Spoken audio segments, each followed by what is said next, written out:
All right, everybody, welcome to Fantasy Football Geek. Today we're talking wide receiver rankings, rookie and redraft. My name is Natimus. Let's do it.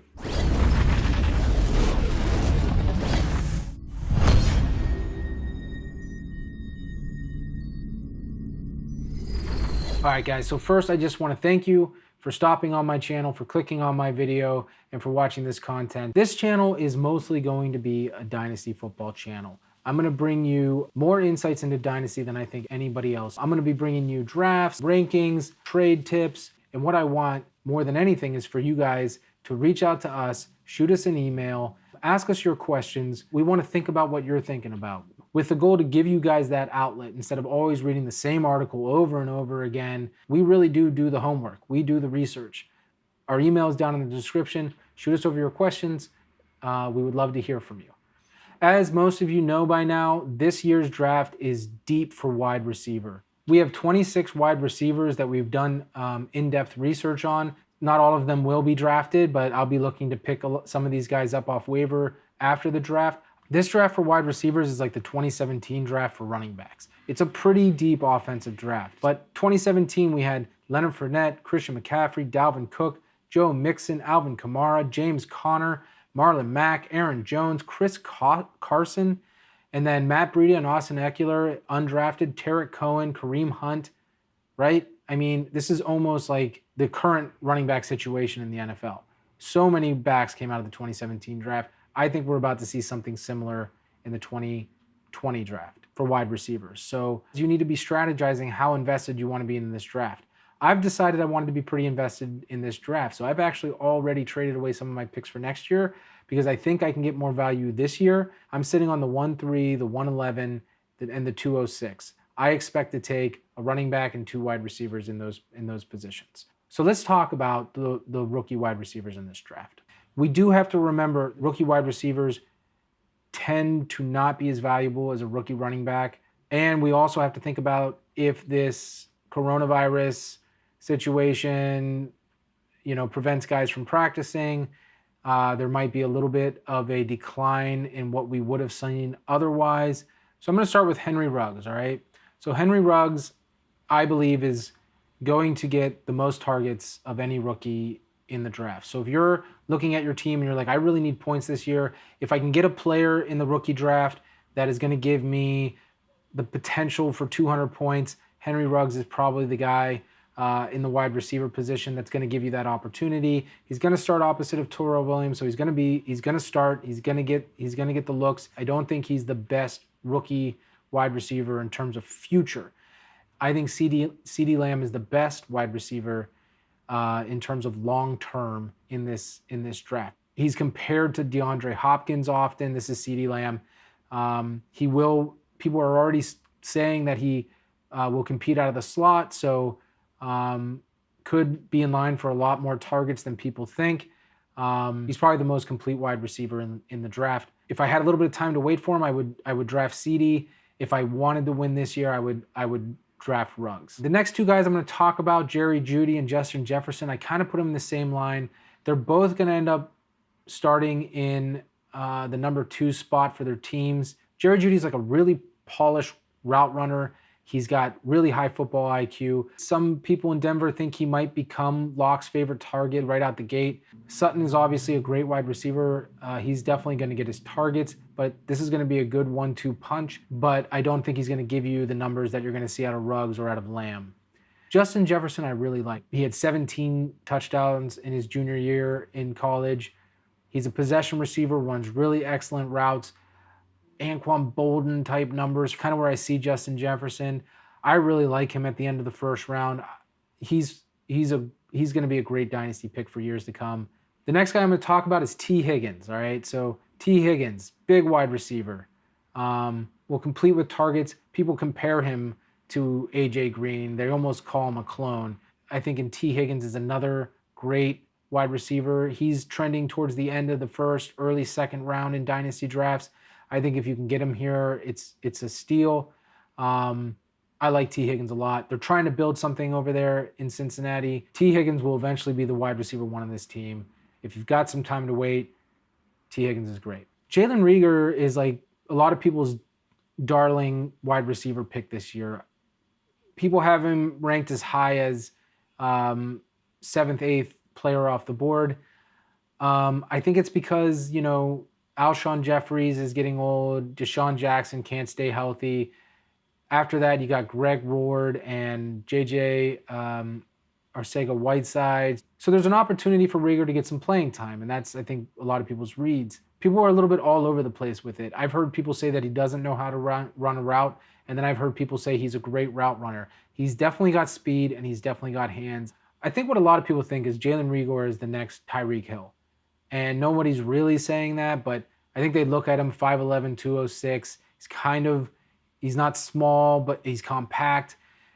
He's got blazing speeds. Unofficially ran a 4.29. And I'm just going to read you what the NFL overview is.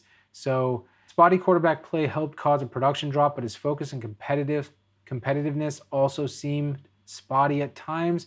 Reagor is a smooth athlete with blazing speed who has more playmaking talent than receiver skill. He's electric with the ball in his hand, so getting it to him quickly rather than asking him to consistently make plays for himself as a ball winner could be crucial. A versatile receiver who's able to spice the offensive gumbo. So they're calling him a gadget player. I think I would take a Chase Young, a really stud, even defensive player, overtaking Jalen Reagor in the late first, early second round.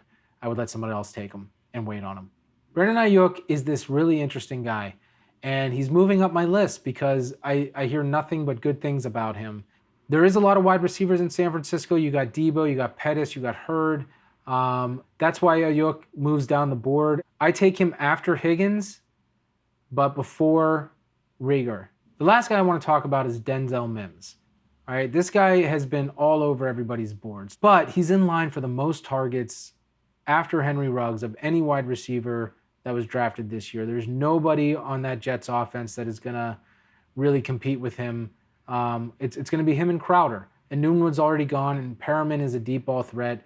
So Denzel Mims is going to get his chance. He's going to play. The big knock on him, I guess, is that he runs like a 4.38, but doesn't seem to really separate. But it also seems to me when watching his tape that, yeah, he doesn't get like these big separations, but he gets enough. Like, he still puts 2 arm lengths between him and the defender at least when he takes off. But he also seems to fight for position really well. So when the ball is up in the air, he doesn't need the separation to win. He high points the ball. He's got great body control. He seems to be able to win contested catches.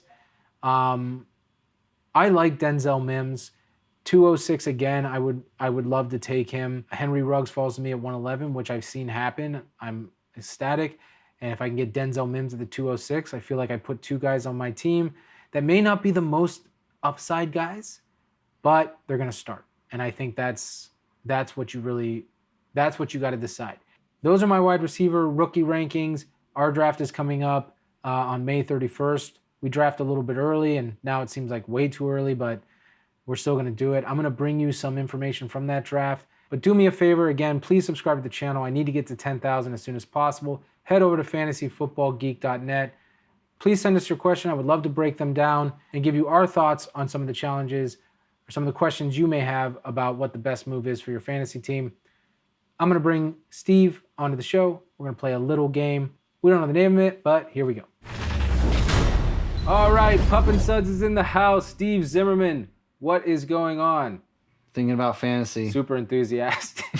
Today we're looking at wide receiver rankings. We are looking at everybody's rankings, you name it, footballers, Fantasy Sharks, ESPN. We're going to set up a little scenario and kind of just talk about some of the things that we would do. So let's say today's our redraft day, and we're sitting at number 6. All the great running backs are already off the board, so we're looking at possibly taking one of the best wide receivers. Who do you take at number 6? Do you take Michael Thomas and you go with Mr. Reliable, or do you take Tyreek Hill and just try to capitalize on an explosion waiting to happen? I'm not saying that my reasoning is valid. When I look at my rankings, I consider a few things. How many targets they're getting, how many of those targets they're catching. But really what matters is how good the quarterback is and how good that O-line is to protect that quarterback. And then who are they competing with to get that ball? And although Mahomes is great, and yeah, Tyreek is going to get a lot of throws, so is Travis Kelce. If you want to compare the two players, I think Michael Thomas is in a better position by himself. So yeah, I think if you're making the point that there are a lot of mouths to feed, you're probably right. Michael Thomas had the targets last year. What did he have last year? He had 185 targets last year, 1,700 yards, and 9 TDs. He caught 149 of those. Yeah, 149 receptions. I think you have to take Michael Thomas and be happy about it.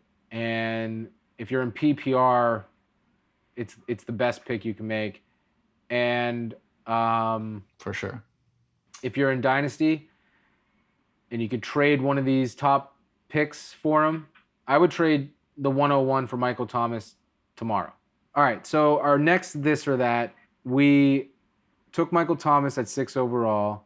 We're in our second round and third round, we're looking at maybe back-to-back running backs or running back and a tight end, depending on how it falls. So we're looking at 4 or 5 round. We're looking for a wide receiver 2 and 2 guys that have consistently been sitting there. You take Juju Smith-Schuster or DJ Moore.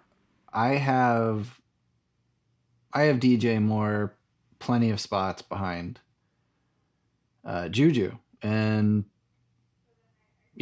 Carolina's offensive line, I'm a big offensive line looker when it comes to offense production. Carolina has not necessarily proven themselves on the offensive line yet. Newton's gone. You got Bridgewater. I'm not a huge fan of Bridgewater. Yeah, me neither. Who else is there? I mean, you got Curtis Samuel there, and you got Ian Thomas, who I like. You got McCaffrey, who just makes the team, better. But if you look at Juju's numbers last year, and I know he didn't have Roethlisberger, but he only played 12 games. He was injured. He had 70 targets. He caught 42 of them for 552 yards and 3 touchdowns. DJ Moore's on the upswing. I know we get Ben Roethlisberger back. They also got Claypool, who projects to be a big target in the red zone. I think Deontay Johnson played really well, and I think James Washington played really well. I don't think Juju's the clear-cut number 1. I think DJ Moore is the clear-cut number 1 for sure. And so for those reasons, I'm going to take DJ Moore. Okay. I have reason to agree with you there. We get our wide receiver 2 there and Juju or Moore, and then we're looking for a wide receiver 3, and I'm looking at value here for our next this player, which is actually 3 players. And these guys are all available in like the 8th and 9th round. You got T.Y. Hilton, A.J. Green, or Julian Edelman. So let me just ask you. I've been surprised in every stat sheet that I've seen on why Julian Edelman is dropping down so far beyond the 30th wide receiver in the league. Why is that? Is it just because they're missing Brady? It's because Brady's gone. And so is that it though? That's it? That's they pretty can't, much it. You don't think that New England is a plug-and-play team where they can just if a quarterback's good, then he'll be successul? Because I think they will. I think that's possible. Well, this is a topic for a whole episode. Was it Belichick or Brady? And this year we're gonna see. One reason Tom Brady's so good is they don't let him get to him that often. That and the offense, the outs that he has, the hot reads that he has, just the efficiency of the offense, was a combination of McDaniels and probably mostly Belichick, but McDaniels definitely has a hand in that. We'll see what Brady is like in an Arians offense, which is, they're going to be throwing the ball deep all day to Godwin and Evans. It's a deep ball offense. I think Brady has been craving that kind of an offense for a while because I still think he thinks he can throw the deep ball.